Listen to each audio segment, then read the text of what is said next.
যদিও আমার ভালো লাগে না। আমি সিপিএম করতাম, সিপিএম থেকে আসার যে কোনো কারণ অবশ্যই সঠিকভাবে বলেছে হতেই যাচ্ছে। আমরা চেয়েছিলাম আমাদের এখানে আবার আসবে, এর আগে একবার আসবো আমরা জায়গায়।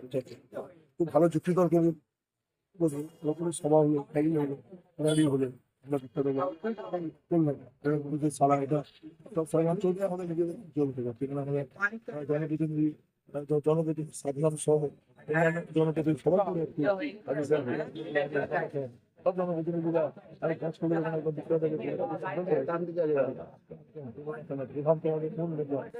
সুন্দরভাবে সাজিয়ে বাংলা পাঠটাকে নিয়ে এসে করলো।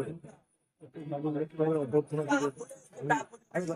আরো কাজের গুরুত্ব দেখাচ্ছে। আমরা এই লড়াইটাই করছি, 26-এর লড়াই সম্প্রীতির লড়াই, 26-এর লড়াই বাংলার রাজনীতি দেখতে হবে, সে লড়াইটাকে আমরা এগিয়ে নিয়ে কংগ্রেসের প্রার্থী বলছে আপনার হসপিটালের উন্নয়ন হয়নি, আমি জিতে এসে হসপিটালগুলো উন্নয়ন করে ছেড়ে না আমি উঠেছি চারিদিকে পোস্টার করার সুযোগ পেয়েছে। আমার কাছে কৃতজ্ঞতা জানাচ্ছি। এখানে গিয়ে এরকম দেখো ও এখানে থাকে হাত ভরা, ওখানে আমাদের কাজকর্ম করে দাঁড়ালে কিছু কথা বলতে বলবেন যে তাপসদা বলেছে ভোট কাটার কি দরকার, সম্প্রীতি থাকে বিষয় মানে বিজেপিতে নাম লেখাও তৃণমূলের নাম লেখাও, দুটো ভার্টিকাল লড়াই, এই লড়াইতে কোনো আশা করে লড়লে মানে বিজেপি বলা যাবে না। তারপর রফিকুর রহমান এসেছিলেন, প্রতিযোগিতা এসেছিল, আমরা হঠাৎ করে পেয়ে গেছি, তাই আমাদের পদযাত্রার শুরুতে ওনাকে দিয়ে এই কথা আমরা বলিয়ে নিতে পেরেছি। আমাদের এলাকার মানুষের জন্য তাপসদার সমর্থনে উনি নিজের বক্তব্য রেখে গেছেন। আমি নববর্ষের বাংলা নববর্ষের শুভেচ্ছা জানাচ্ছি এবং আমাদের আজকে যে পদযাত্রা হলো টোটাল অঞ্চলের মানুষের সাড়া আমরা পেয়েছি, খুব ভালো সাড়া পেয়েছি। প্রচুর কর্মী সমর্থক ছিল আমাদের সাথে।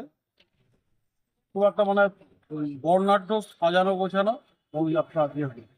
কংগ্রেসের দেখুন প্রার্থী তারা তো দাবি করবে যে প্রচুর ভোট পাবে কেন, সে এটাও দাবি করতে পারে যে আমি এবার জিতছি।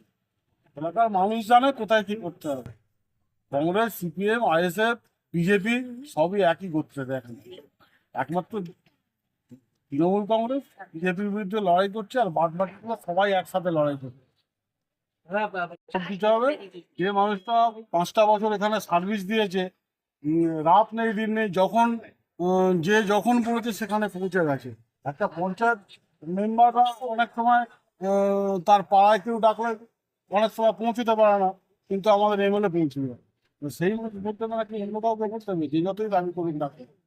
মানে তৃণমূল সুপ্রিমো মমতা ব্যানার্জি এবং দলের সর্বোচ্চ নেতা অভিষেক ব্যানার্জিকে আমরা ধন্যবাদ জানাবো দ্বিতীয়বারের জন্য তাপস চ্যাটার্জির মতো মানুষকে আমাদের এখানে 115 রাজারহাট নিউ টাউনে নির্বাচিত করার জন্য। কারণ এই মানুষটা এমন এক মানুষ যাকে রাত 3টের সময় ডাকলেও আমরা পাই। আবার কোনো মন্দির